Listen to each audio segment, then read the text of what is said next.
Assalamualaikum sahabat. Janji Darah adalah cerita yang bersumber dari kisah nyata, kemudian dikemas dalam narasi sebuah cerpen bersambung atau novel. Bukan cerita sedih tanpa manfaat, namun lebih kepada menyampaikan perjuangan tokoh-tokohnya dalam menyelesaikan permasalahan yang dihadapi. Dalam kisah ini, aku akan bercerita tentang peristiwa yang aku alami 30 sampai 45 tahun yang lalu. Bulan dan tahun di cerita ini adalah perkiraan sebenarnya. Nama orang, instansi, dan tempat bukan nama sebenarnya. Gambar hanyalah ilustrasi.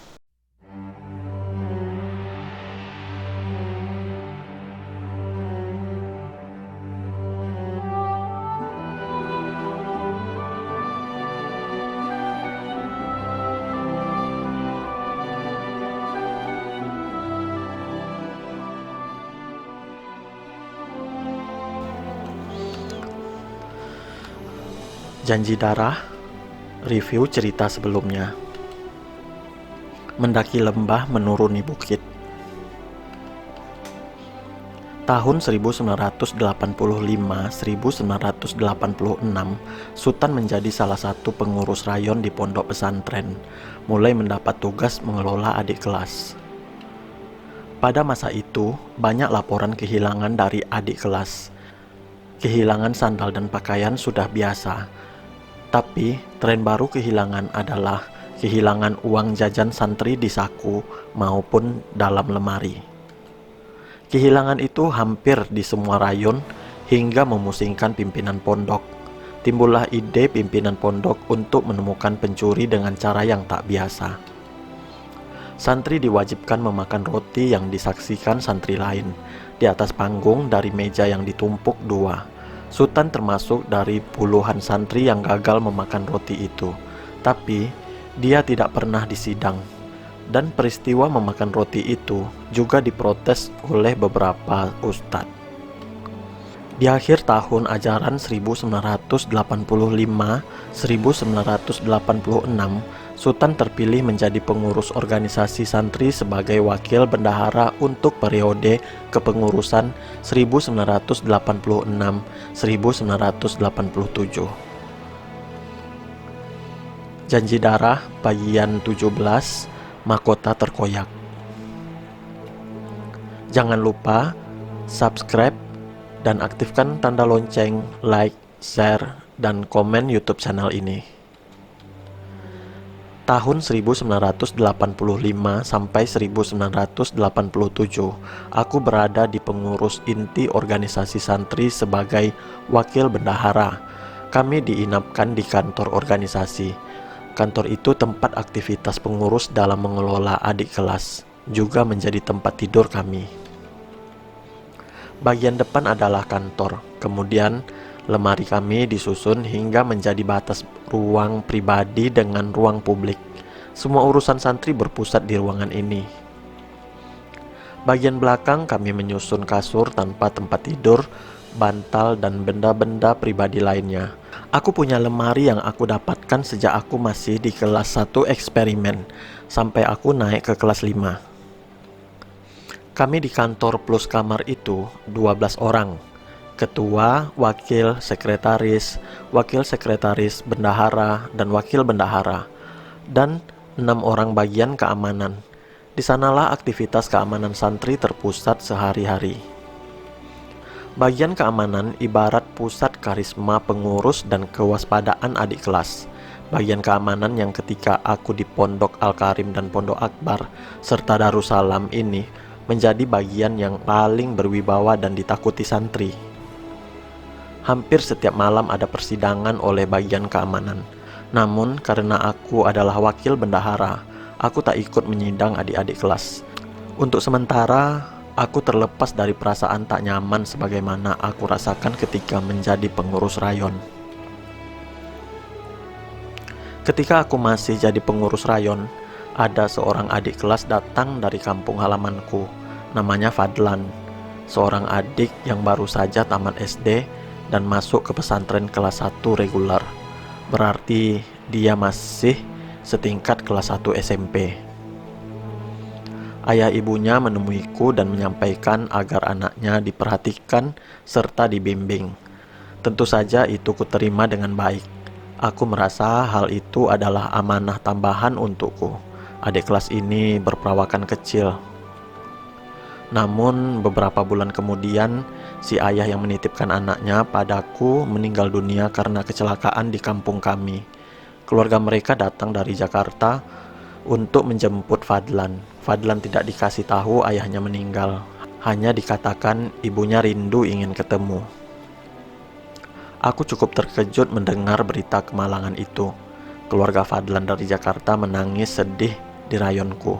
Ketika Fadlan aku hadirkan, aku memberi kode agar mereka menghentikan tangis mereka supaya tidak membuat suasana menjadi lebih buruk.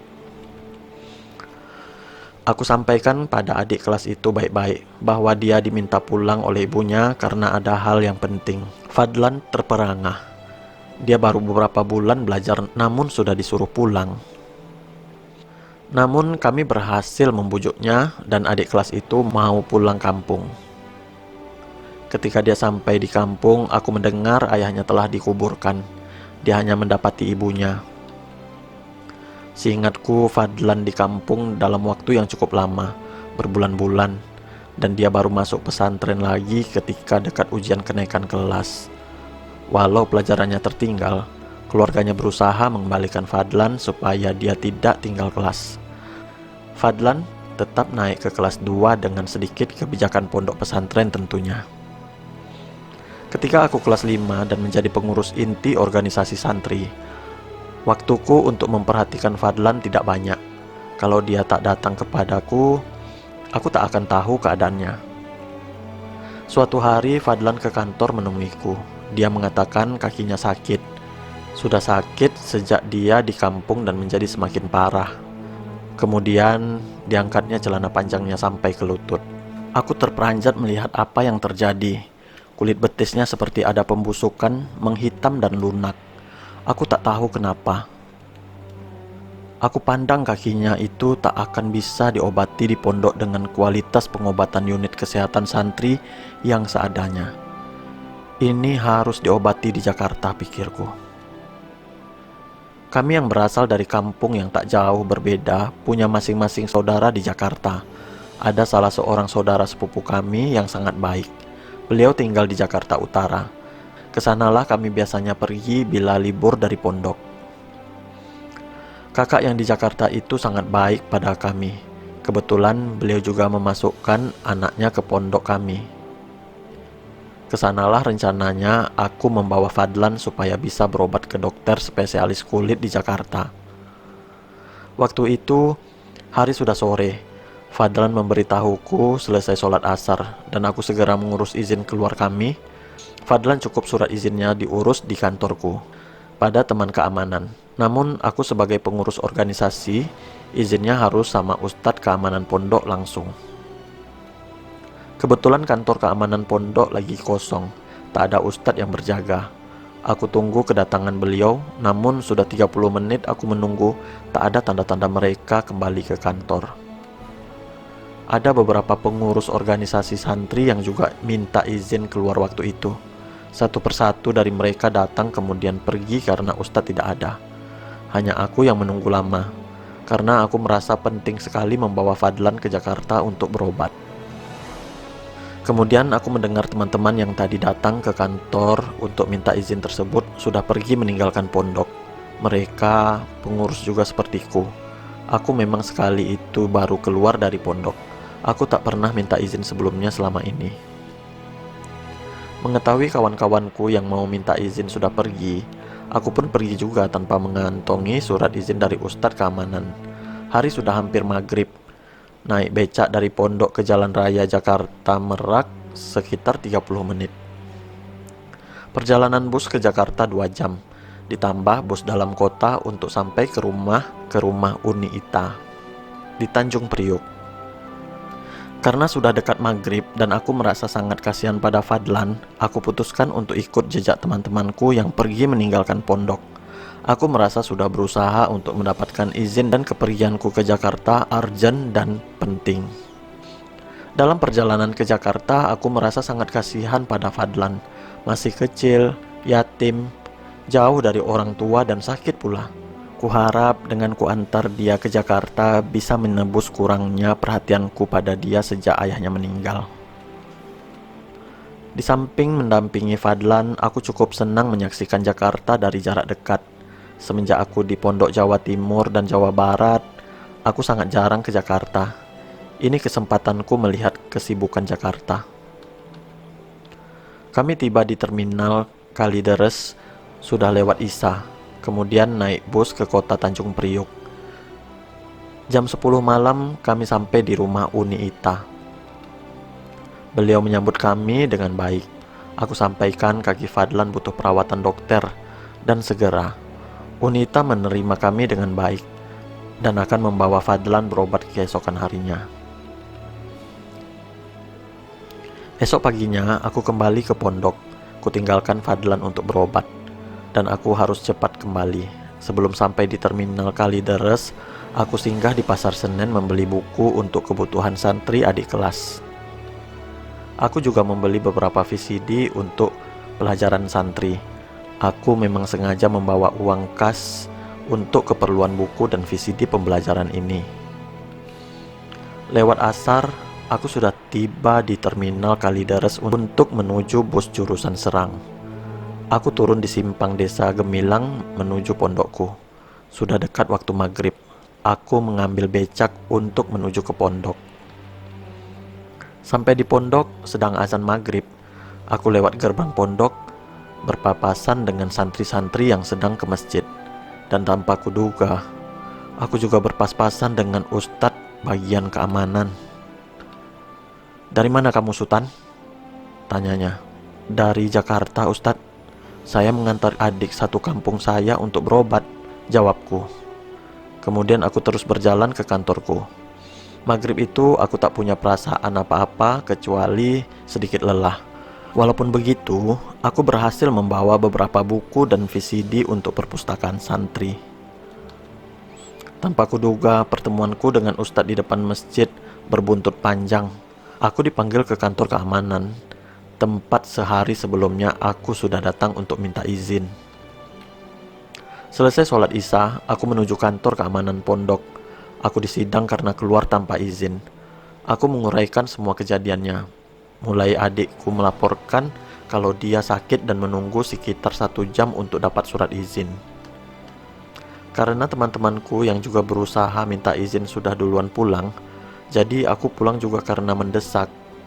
Nyatanya bagi Ustadz itu adalah masalah besar, karena aku keluar tanpa surat izin dan kembali terang-terangan lewat gerbang pondok. Hal itulah yang menurut Ustadz yang memberatkanku. Ustadz tahu kalau bukan hanya aku yang keluar pondok malam itu, ada beberapa pengurus santri lain, tapi hanya aku yang keluar dan masuk lewat jalur resmi. Aku beralasan keluar dan masuk lewat jalur resmi justru karena aku tak merasa salah. Aku sudah minta izin, tapi ustadz yang tak di tempat. Kepergianku juga bukan untuk pribadi, mengantar adik yang sakit dan membeli buku dan VCD untuk perpustakaan. Namun ustadz tidak mau terima alasanku. Banyak yang kabur malam itu, saya tahu, tapi kamu yang ketahuan. Jadi kamu saya hukum supaya kawan-kawan kamu tahu bahwa kami tidak toleran pada pimpinan yang melanggar, supaya mereka mengambil pelajaran dari hukuman yang kami berikan kepada kamu.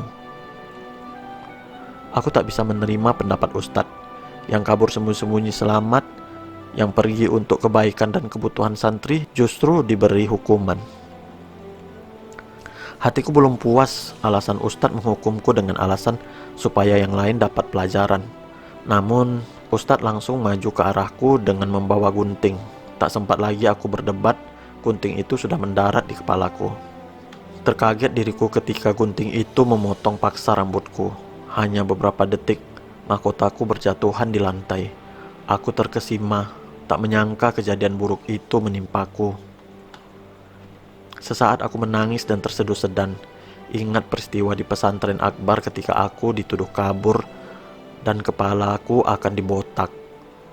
Gunting sudah disiapkan, namun waktu itu aku selamat karena bisa membuktikan aku tidak kabur. Namun saat itu rambutku berhasil dirontokkan Ustadz justru ketika aku melakukan sesuatu yang baik. Mahkotaku berjatuhan di lantai, mahkotaku yang seperti dikoyak-koyak seiring terkoyaknya hatiku. Lebih menyakitkan lagi, hukumanku dilaksanakan supaya teman-temanku yang kabur malam itu berpikir-pikir untuk kabur lagi di lain waktu. Justru mereka akan menganggapku bodoh. Mereka yang pergi bersamaan denganku malam itu ternyata kabur lewat jalan tersembunyi dan kembali mengendap-endap lewat semak-semak. Mereka bebas hukuman, walaupun Ustadz tahu beberapa pengurus kabur. Tapi yang dihukum hanya aku sendiri, karena aku kembali lewat gerbang resmi pondok dan berpas-pasan langsung dengan Ustadz. Aku merasa menjadi orang jujur yang bodoh, sementara teman-temanku menjadi orang curang yang cerdik. Aku tak akan bisa menjadi contoh mereka seperti yang diinginkan Ustadz.